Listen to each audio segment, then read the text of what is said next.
This episode is brought to you by the Jordan Harbinger Show. Do you want a new podcast to look forward to each week? One that's got it all, entertainment, information, and stuffed with actionable content? Yeah, you do.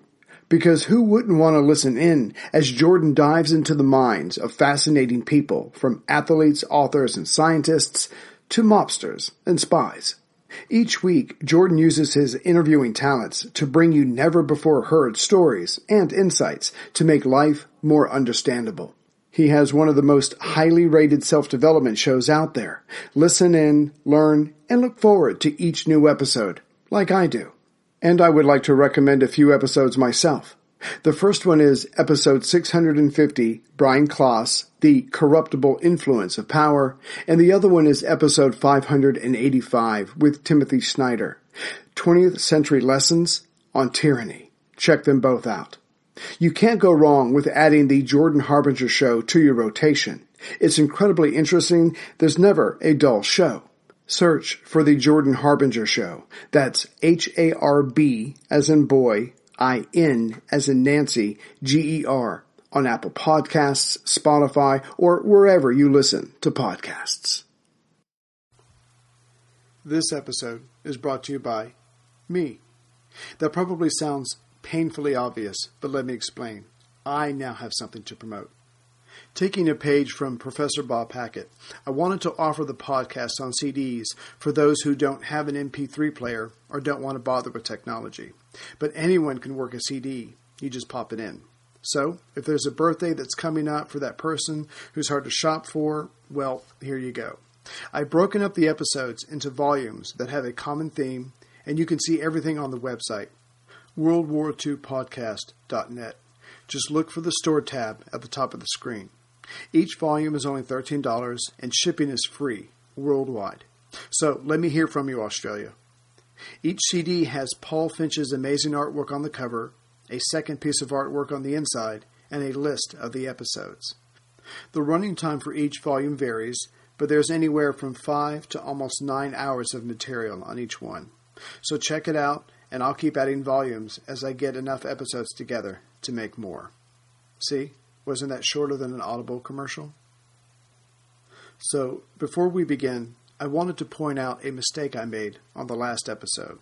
Last time I said, when it seemed that Hitler was trying to sit on the fence in regards to the invasion of Britain, he was violently pushed off that fence in mid to late July when the Soviet Union took over control of Estonia, Latvia, and Lithuania. Of course, what I meant to say was that since that had already happened on June 21st, not July 21st, Hitler was already worried about Russia, and any and all pretense at a pro-Soviet government within those countries came to an end after the first week of August. But Hitler knew what was happening. He did the same thing in Austria. And just to finish up that story here, Moscow sent a similar ultimatum to Romania at 10 p.m. on June 26th. Bessarabia and the northern part of the province Bukovina were demanded, and Stalin wanted an answer the next day. Hitler and his generals were disturbed by this, but that area was in accord with the non-aggression pact with the USSR, signed in August of 1939. So Germany urged Romania to comply, and on June 27th, the Romanian troops left the disputed areas, and the Russian troops moved in. The communists were now at the mouth of the Danube. This event could have only hampered Hitler's enthusiasm for an invasion to his northwest, when he clearly needed to keep an eye on his eastern flank. Now, back to our story.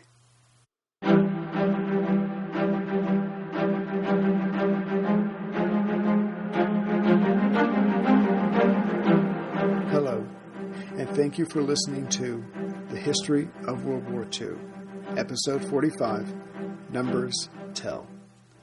In our story, Adlertag is approaching fast.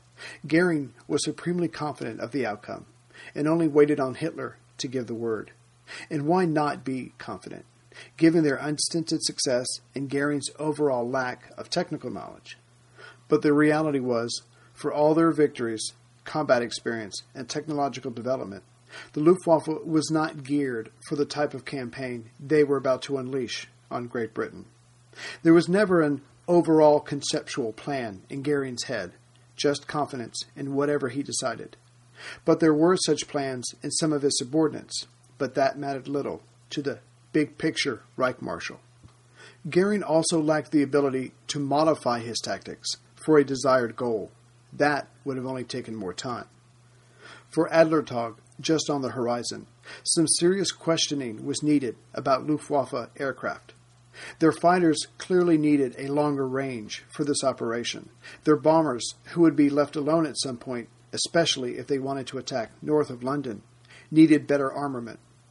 But all this was more or less ignored by Goering, who was only outranked by Hitler himself, and, due to Studie Blau, or Study Blue, lightly weighed the capability of RAF planes and pilots. Goering's view, combined with the high morale of Luftwaffe pilots, along with the seemingly unstoppable Messerschmitt 109E, left Britain with little hope. By the time of the Battle of Britain, the Me 109E was shrouded in myth and mystery, and of course the propaganda ministry in Berlin certainly helped that along. But the Luftwaffe in general, and its pilots in particular, would suffer due to this misplaced mystique. Because there was no mystery. The aircraft was simply a well-conceived, soundly designed, and battle-tested machine. Some of the things that made it a formidable predator were its excellent handling characteristics, responses at slow speeds, and its climbing and diving ability that were second to none. This last part was mostly due to the fuel injection the Messerschmitt used versus a carburetor feed used by RAF aircraft. During -G, when going from level flying to a steep dive, the fuel injector was not affected as a normal float carburetor. Their flow of fuel would be disrupted for a few seconds as the plane was inverted or dived upright. Still, these few seconds were all a 109 needed to pull away. But the Me had flaws. Its controls got heavy at high speeds, and having no trimmer meant the pilot had to continuously use the rudder to keep the aircraft straight. The Spitfire's development would parallel the Me in production, and there was little difference in performance between the two in the 12,000 to 17,000 feet range. But the 109E's ability would start to stand out at 20,000 feet, and only got better as the altitude increased. The Messerschmitt was designed by Dippel-Ing Willy Messerschmitt and Dippel-Ing Robert Lusser.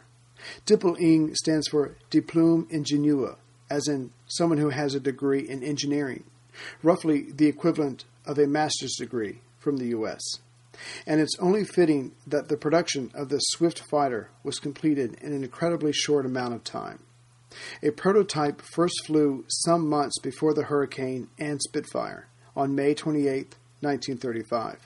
This particular plane had a Rolls-Royce Kestrel 5 liquid-cooled inline engine, as the engine planned for it, a Junkers Jumo 210, wasn't ready yet. But nothing could be allowed to slow down the readying of the next major weapon of Nazi Germany. Speed was paramount for Hitler and Goering, as they knew what the future held for Europe. A second and then third prototypes were built and improvements were made. The new models got the intended Jumo 210A inverted V engine and quickly got permission from the Luftwaffe Führungsstab, or Air Force Command Operations Staff, in March of 1936 to be the next fighter for mass production for the Luftwaffe. The timing of this decision coincided with the first flight of the Spitfire prototype. Here's where the normal evolution of getting a new fighter to the front was quickened. The first production model left the assembly line of Augsburg-Hausenstetten on February 1937, and by the following month, 16 Me-10Bs were shipped directly from the factory to the Tablada airfield in Seville, Spain, used by the Condor Legion in the Spanish Civil War. And by April of that same year, 1937, the Condors were releasing their Heinkel 51 single-seat biplanes to retirement.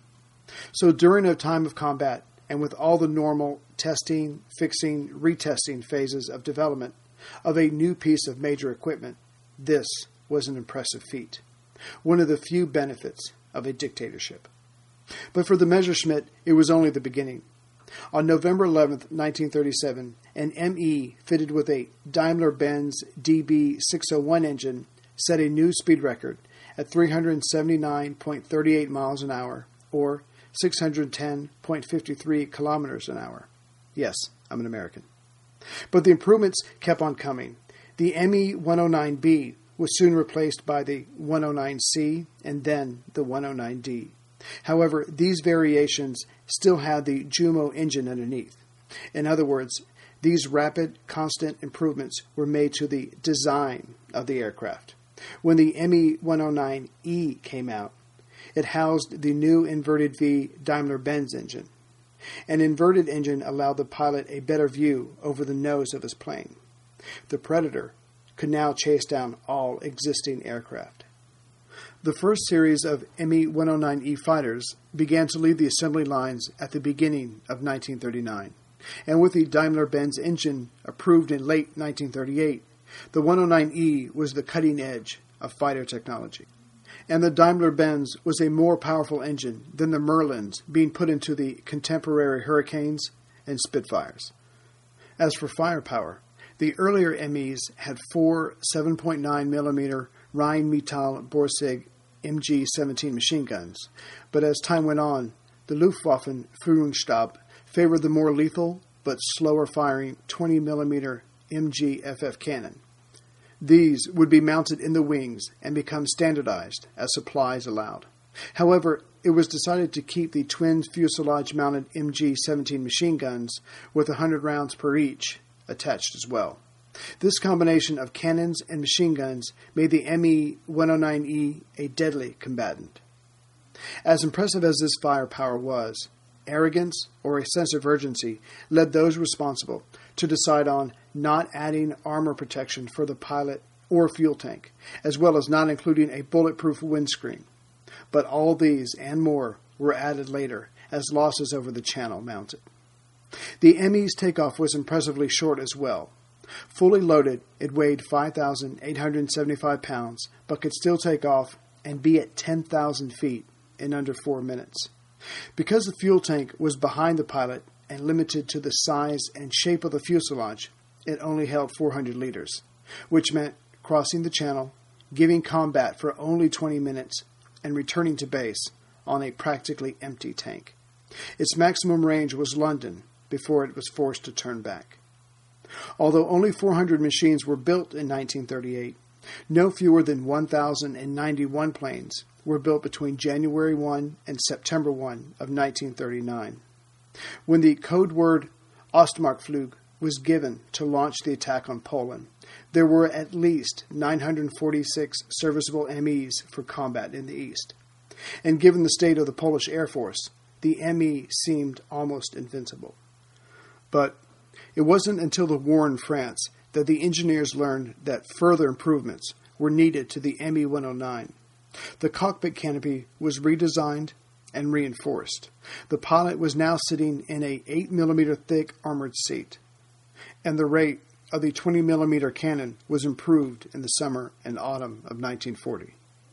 By August 10th, 3 days before Adlertag, 934 ME-109Es were available for Luftwaffe 2, based in the Netherlands, Belgium, and northern France, and Luftwaffe 3, based in the rest of occupied France. And all through July, these MEs, with their experienced pilots and superior tactics, were able to cause the RAF significant concern. However, the numerous ME-109s couldn't be everywhere at once, and as time went on and the ME-110's limitations became apparent, the ME-109s were forced into a role of protecting bombers and unable to hunt freely.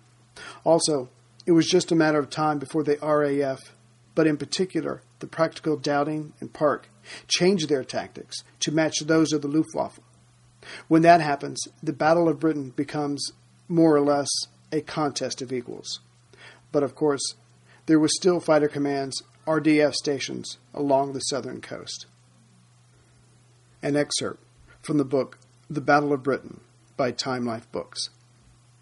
Goering spoke to his Luftwaffe commanders on the 6th of August as if the Battle of Britain were still off in the future.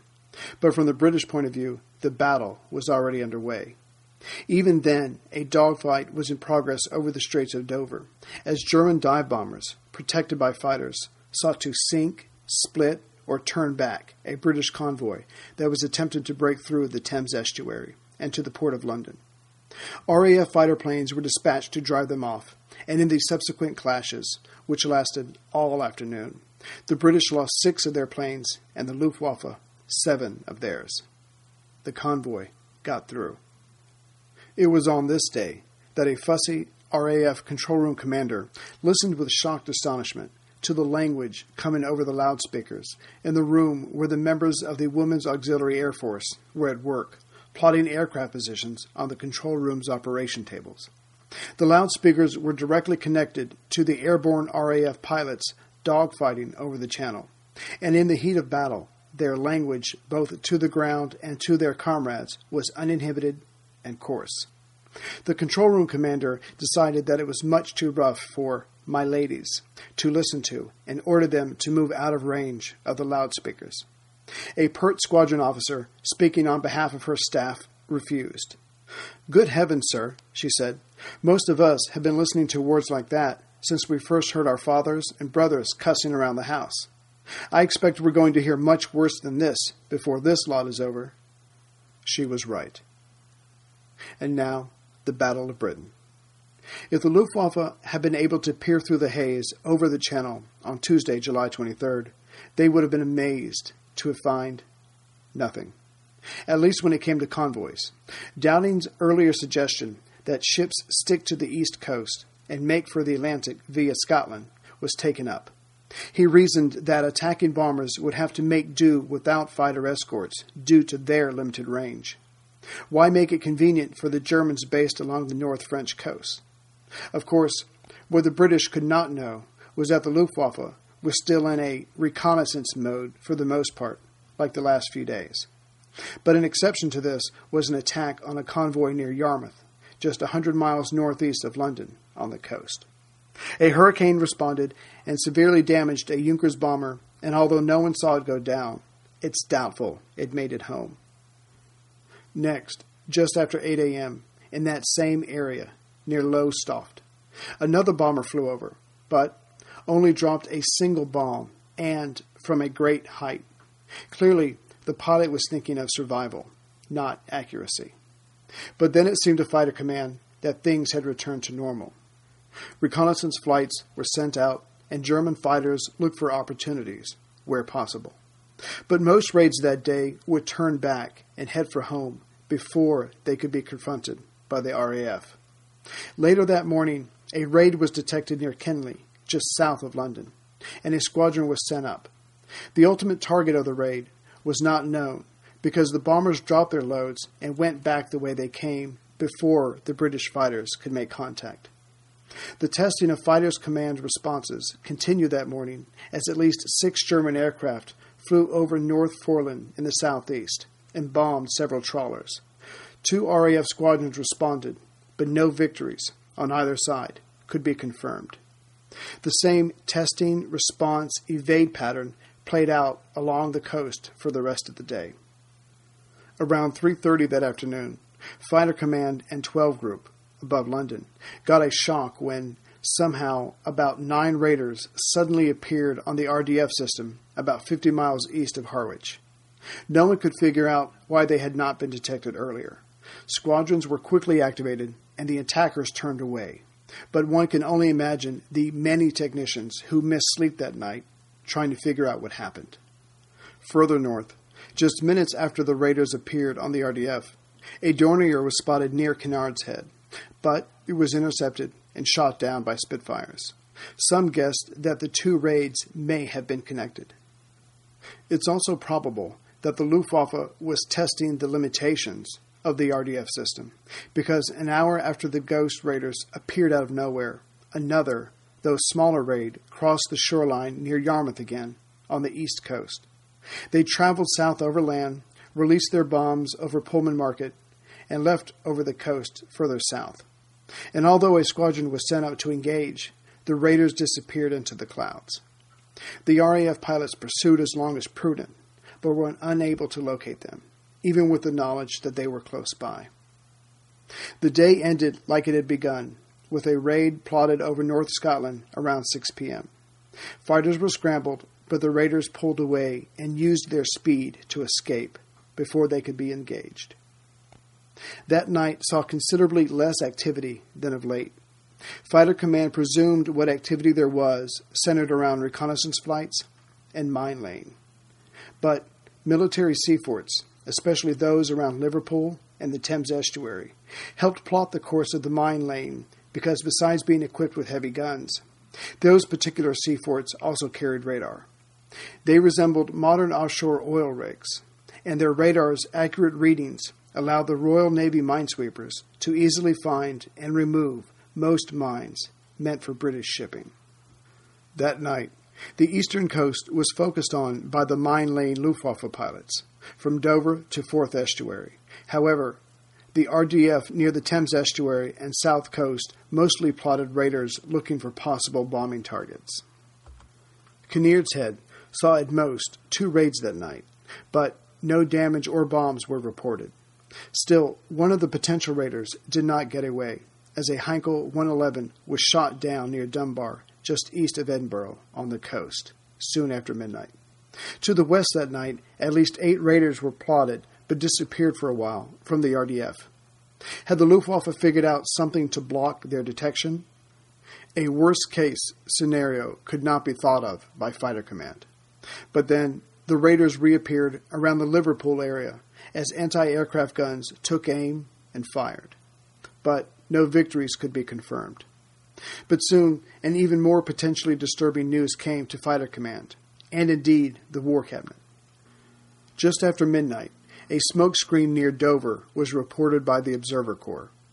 It was estimated to be 100 feet long and at least 30 feet high. Some guessed it was the first step to an invasion, but it was later judged to be an attempt to disrupt British bombers heading over on their own raiding sorties that night. And although that particular bombing run was attacked by Luftwaffe pilots, all aircraft returned home safe. The only confirmed bombs dropped that night by the Luftwaffe was near Hartlepool, on the east coast, between Hull and Edinburgh. The Luftwaffe's tactics for the day lowered their losses to only 3, but they also robbed themselves of any chance to take out RAF fighters, as none were shot down. However, that night, Ginger Lacey was almost killed by his own country's AA fire. He was being sent all over his group area by a controller when he spotted a Heinkel 111. He closed in and, just to be sure, sent out the letters of the day to let everyone below know he was one of them.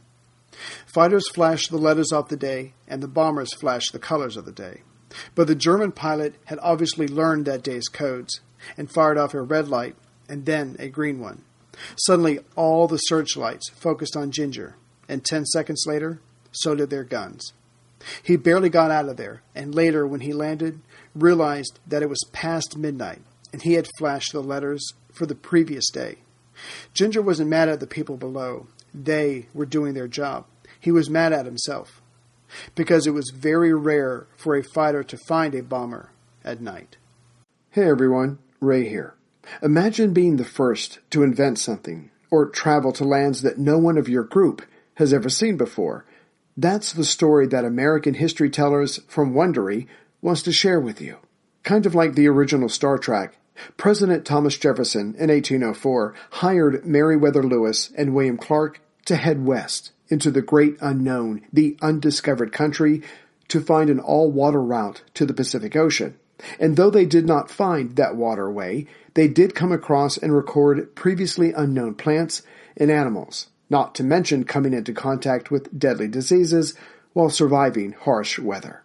And as they made their way west, it would be the Native Americans in the Rocky Mountains that were stunned to see white men for the first time.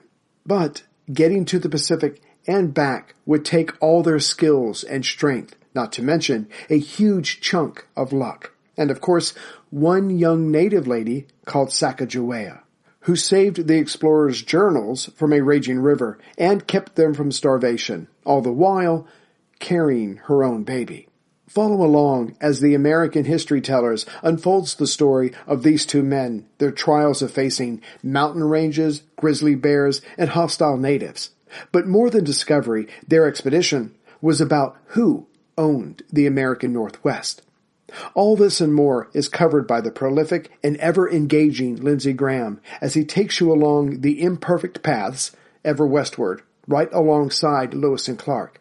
So join American History Tellers as they investigate how bravery, leadership, and luck helped these adventurers overcome impossible odds. Listen to American History Tellers Lewis and Clark on Apple Podcasts, Amazon Music, or you can listen ad-free by joining Wondery Plus in the Wondery app. Total recorded losses to date were still 47 for the RAF and 74 for the Luftwaffe. There was also action of a sort on that day, July 23rd, in North America. The U.S. government, in the person of Undersecretary of State Sumner Welles, declared that the U.S. would not recognize the Soviet annexation and incorporation of the three Baltic states, Estonia, Latvia, and Lithuania. But the U.S. was not willing or prepared to do anything about it. Meanwhile, just over 8,000 Canadian troops left Halifax, Nova Scotia, on troop ships, bound for Britain. They were escorted by the Canadian destroyers HMCS Assiniboine and Saguenay, and the British cruiser HMS Emerald. The troop ships would safely arrive in Scotland on August 1st. The German bomber pilots were finding that having the time to line up a bomb run undisturbed was a luxury that had come and gone. So trying to take advantage of the near-dark conditions of early morning, a single German bomber dropped his payload about 6:30 a.m. on Wednesday, July 24th, on a Rolls-Royce factory in Hillingdon, near Glasgow. He missed, but instead hit and practically destroyed a printing and stationery shop. There were 18 injuries, with one seriously so, and the Rolls factory suffered slight damage. Of the other buildings nearby, many only had to deal with broken windows. RAF fighters responded, and the raider was intercepted after dropping his load. One RAF pilot thinks he killed the rear gunner and took out one of the engines. If correct, it's hard to see the damaged plane getting back to its base. But no one in 13 Group would ever know, because the bomber made it into the clouds and was lost. Several reconnaissance flights by the Luftwaffe were plotted near Aberdeen that day, but no further bombing was reported in the north. About an hour later, several Junkers 88s attacked shipping in the Bristol area. No ships were sunk, but one of the Junkers was shot down by a Spitfire from 92 Squadron. As for the Channel, there were many reconnaissance flights that day, but they all turned away, including the fighters and bombers that followed, before combat could be offered. That is, except in the southeast. The clouds continued over the Channel on July 24th, but were relatively high, and visibility was much better than of late, and gave the newly promoted Major Adolf Galland the chance he and his Geschwader had been looking for. He and his were escorting bombers going after a convoy that had been spotted earlier that morning in the Thames estuary.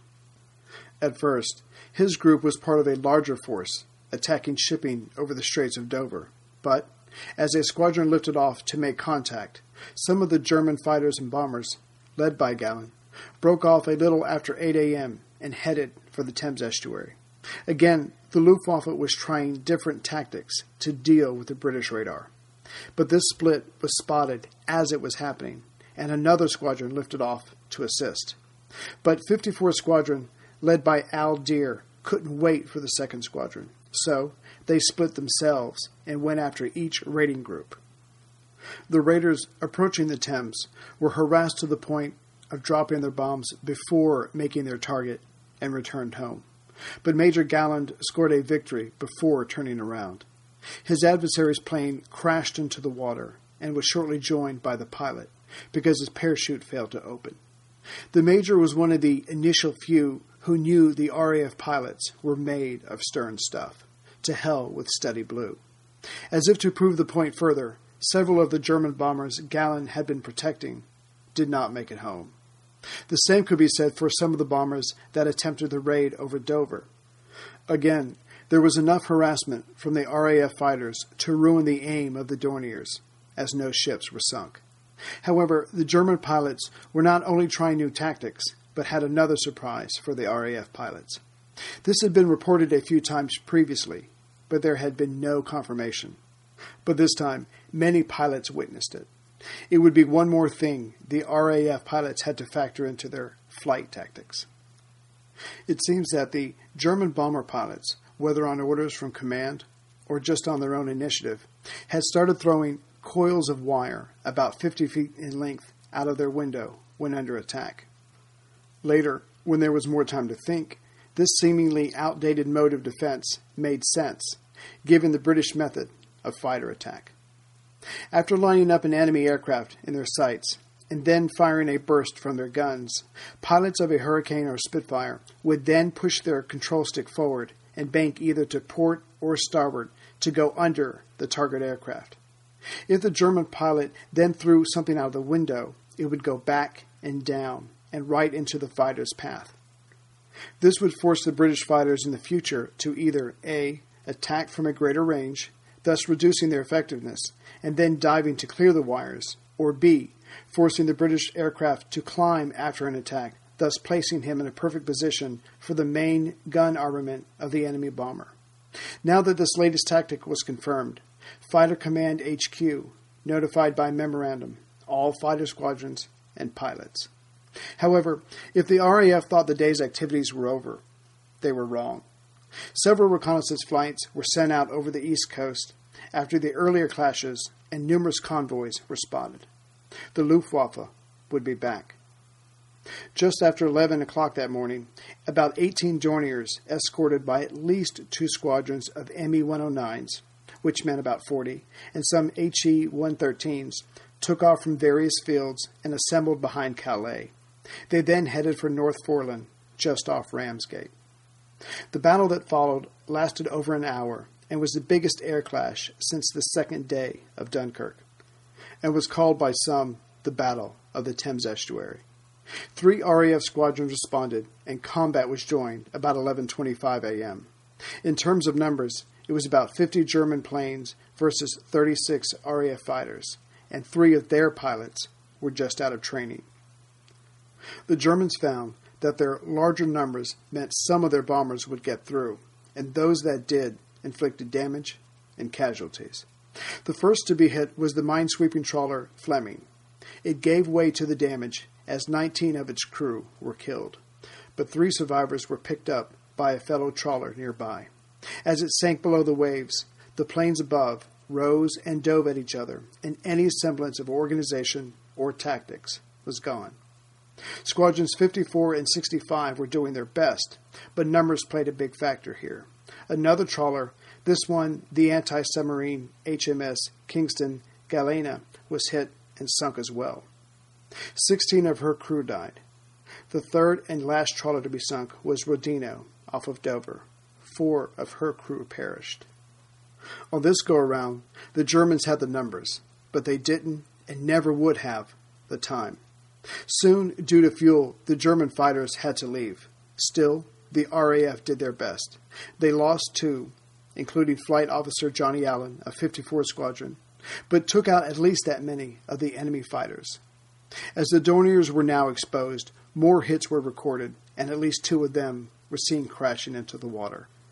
In a move that would become as standard as yelling, "Tally-ho," when an RAF pilot visually sighted the enemy, another squadron, this time 610 Squadron from Gravesend, was activated and told to cut off the retreat of the escaping Germans. Low on fuel, the remaining Luftwaffe aircraft wouldn't be able to engage to defend themselves, but had to continue straight ahead for northern France. 610 Squadron was able to score some more hits, and at least 1 more Me-109 was taken down. But for certain, Major Adolf Galland was one of those shot down.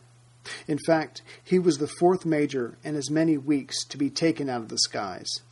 This forest-level, straight-ahead flying was probably another reason why 1 more Me-109 was lost to AA fire.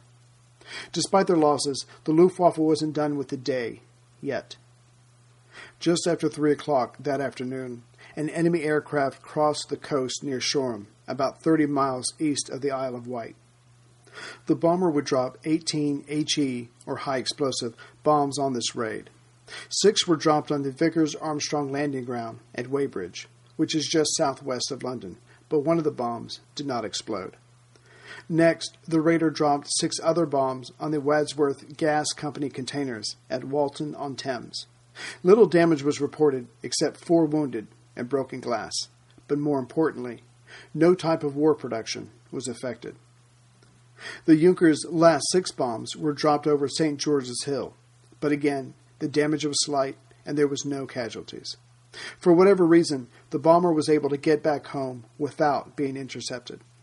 Still, Goering's Luftwaffe was not done.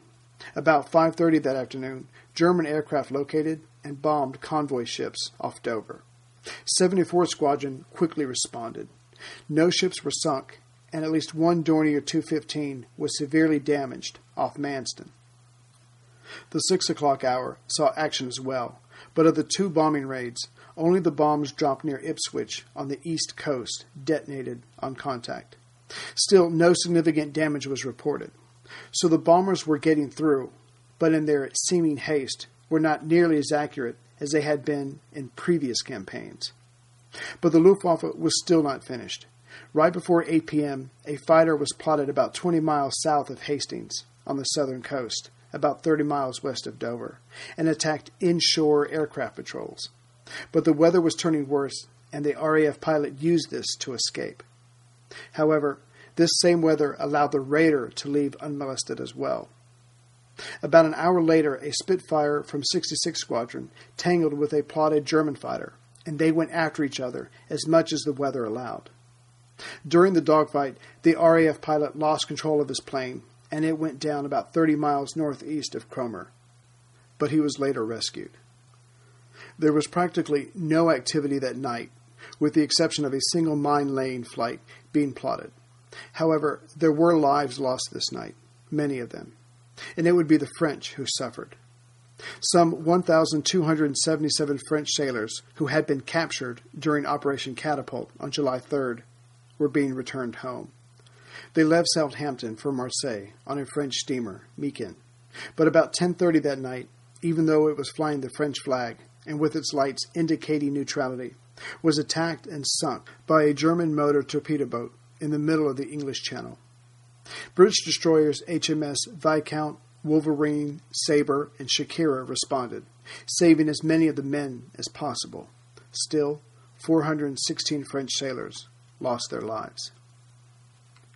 The activity in the air that day was as intense, numerically speaking, as it had been for some time. Thus the casualties were higher than they had been, but could have been much higher. The RAF lost 3 aircraft, and the Luftwaffe 8. Total reported losses to date were 50 and 82, respectively. Thursday, July 25th, was going to be a clear day. A slight mist hung over the Straits of Dover, but everywhere else, the weather was fine. And the Luftwaffe had been waiting for this. Although most shipping adhered to Dowding's wishes of sailing north of Scotland to get to the Atlantic, not all ships did. And as the mist cleared in the Channel, the Luftwaffe's newly installed radar along the French northern coast picked up 21 merchant ships and 2 armed trawlers near Southend, located on the northern side of the Thames estuary. As intense as the clashes had been the day before, the Germans had a new hand to deal their adversaries in the Channel. Shipping would be stopped, and Britain would be starved into submission. The early morning saw a raid to the northeast. A meteorological flight was plotted at 7:30 a.m., but it seemed that the aircraft was doing double duty. A WT, wireless telegraphy radio, intercepted a message that suggested the aircraft was checking the weather and laying mines. Clearly, no opportunity would be missed in making the United Kingdom's waters impassable. But nothing had changed with Fighter Command's quick response system, as an HE-111 pulling the same double duty was later shot down between the Orkneys and Kinnaird Head. During the early morning, an attack was made on a convoy off Spurn Point, along the east coast, north of London. This raid was intercepted, and the raiding HE-111s were at least damaged, but more likely, probable casualties. In the Channel, 2 raids approached Portland, about 40 miles west of White, but turned back, probably due to their radar or the picking up of heavy amounts of radio traffic, indicating the large number of escorts flying overhead. But later that morning, about 60 Ju-87s or Stukas, escorted by Me-109s, led by Major Adolph Gallen, who had found his way home after being shot down the following day, approached Portsmouth. They had learned a lesson the day before about larger groups meant a certain level of success. They were plotted, and 3 RAF fighter squadrons were dispatched to meet them. But as the raiders approached the Needles, on the farthest western edge of White, they turned sharply westward towards Portland, but then zeroed in on the merchant ships. Again, numbers seemed to make a difference, and in mere minutes, 5 ships were sunk and 5 more were severely damaged. But the Germans weren't finished revealing their surprises. As the battle raged, 9 German E-boats slipped into the fray to cause havoc. 2 nearby British destroyers joined in, but were not able to save those 10 ships from either being sunk or damaged. In fact, one of the destroyers had to be towed away after being hit by a Junkers 88 bomber. The armed trawlers were damaged as well. The slow-moving destroyer was to receive the Germans' final surprise for the day. Artillery set up on the coast at Calais opened up and made all the Royal Navy personnel's lives hell until they could get out of range. This coordination of air, sea, and land attack had a devastating effect that day. But the aerial combat ended soon after another squadron of Hurricanes joined in. At least 3 RAF pilots went down in the contest, but they gave more than they got. Overall, 16 Luftwaffe aircraft would be shot down on this day. In 2 of the Spitfires that had been dealing with the numerical onslaught were New Zealanders Flight Lieutenant Alan Deere and Pilot Officer Colin Gray. Gray would go on to be New Zealand's most highly decorated pilot and top scorer with 27.5 kills. But it was a hard day for everyone. Before it was finished, some pilots would spend 6 hours in the air, flying one sortie after another. But this was just the beginning for the Channel and Dover areas. 2 more large raids came that day, dropping bombs on the Dover harbor and RAF structures. But each time, the attackers lost more planes than they shot down. In fact, smaller raids would continue in this area and on nearby shipping until 7:30 that night.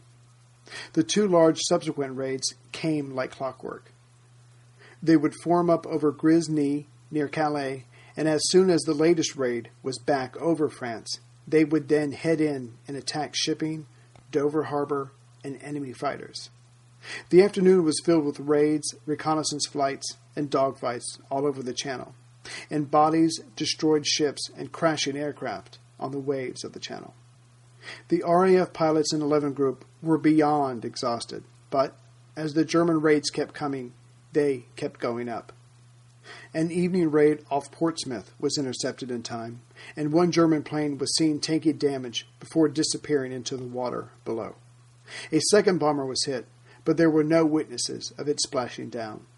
Soon after that, 2 raids of probably a single aircraft each crossed the coast near Poole, but weren't intercepted until they got to the Stroud area, about 20 miles northeast of Bristol. The Junkers 88 managed to shoot down the Hurricane pursuing it, but then itself was shot down by a training aircraft that had been able to respond. The second raider was killed by AA fire as it tried to make its way back to France. But the day's activity ended rather ignobly for the Luftwaffe, as a raid of at least 12 aircraft approached Ventnor, located on the southeast coast of White, only to turn back to base without giving combat, as RAF fighters were dispatched to intercept. The British pilots headed for home, landed, and argued whose backs and backsides hurt more. To the far north, a raider was plotted over Scapa Flow, but caused no damage and left unmolested. The night only made the Luftwaffe bolder, as a considerable number of mines were laid in the Firth of Forth as well as the Thames estuary.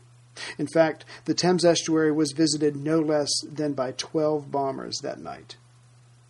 There was also reconnaissance flights and probable mine laying near Bristol. AA guns fired through the night and claimed to have hit a plane, but no victories could be confirmed. Losses for the day were 7 British aircraft and 16 for the Luftwaffe. Total reported losses to date were 57 and 98, respectively. July 25th was a bloody day in the Battle of Britain for both sides, but these numbers would soon be dwarfed by Adler Tag as the date for Operation Sea Lion drew near.